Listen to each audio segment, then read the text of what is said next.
I posted this on a while ago, but it got lost. However, since it's been a year after the incident, I figured this would be a good place to share it, as it's about someone I never, ever want to come across again.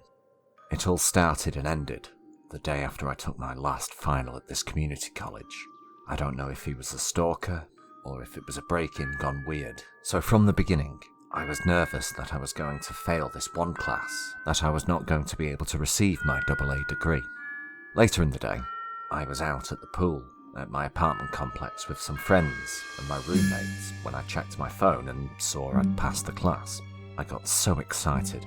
I told everyone we were celebrating because I was the last one to have a final. It was 3 days before I got to walk and graduate with this degree that I decided we should have some fun before we all went our separate ways. As it got later into the night, we decided not to go out and to stay in. We invited a couple more people over and went on with the night.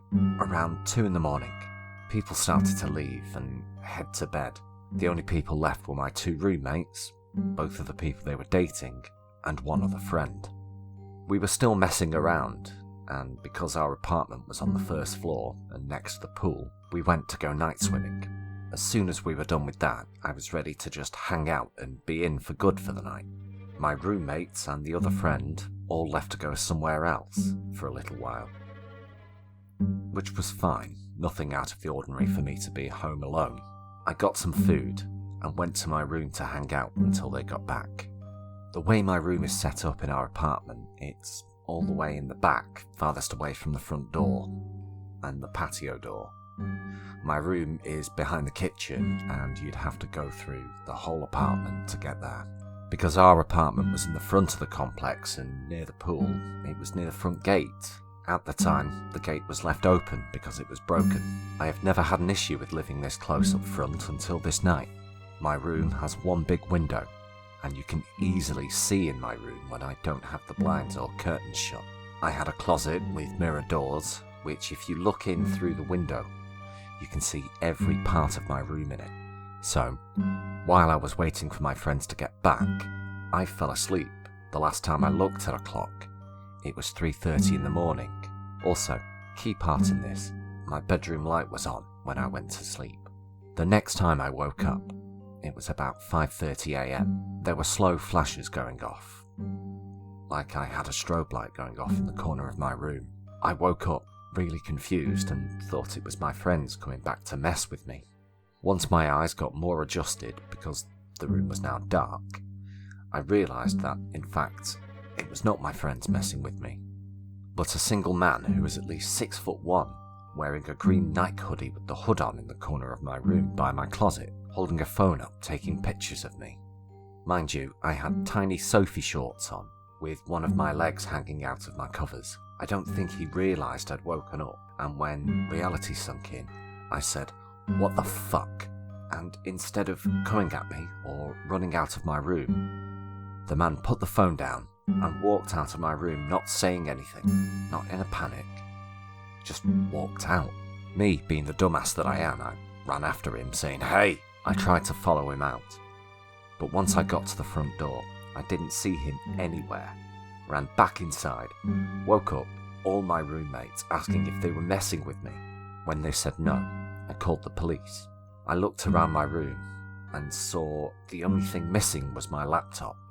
That was on my desk in the far corner of the room. The weirdest part about that was the fact that my laptop was in the farthest part of my room, with my door closed, and outside in the kitchen on the counter was 3 other MacBook laptops, 2 wallets, and at least a $300 speaker. But the only thing missing from the whole apartment was my laptop. Later on, I found out that the front door and the patio door were never locked when everyone got back, and the police couldn't find the guy or my computer. What made things worse was that the SIM disk from my camera was in the computer, so all my personal photos from the camera were now accessible to this guy. Some things I saw a couple of days later while I was getting ready to move out freaks me out even more. Like I said earlier, if you looked in my window, you could see my closet mirrors and see just about my whole room. One thing that was super noticeable was my tapestry. It was a very distinct and different kind of tapestry. It has two wolves howling up to a moon, and is all black and white. One day, when I was packing my car, I happened to look up. It was starting to get dark, and as I looked up, I noticed, in the apartment above mine, through the blinds on the wall, was the exact same tapestry as the one that was in my room. What creeped me out even more was the fact that I had little purple lights I put on it from my mum because she knows my favourite colour is purple. In that room above, the lights and the fan were switched out for purple ones. As if I wasn't creeped out enough, an all-black cat came up to the window and my stomach started to feel weird because the year before, I was still living in my room. I got a baby kitten that was all black. In the end, the guy was never found, and I never saw his face, which freaks me out to this day, and I hope I never come across him again. I never got my laptop back, and never found my SIM disc to my camera. My best advice to anyone in a college town is, no matter what, always lock the doors, because you never know what you could wake up to.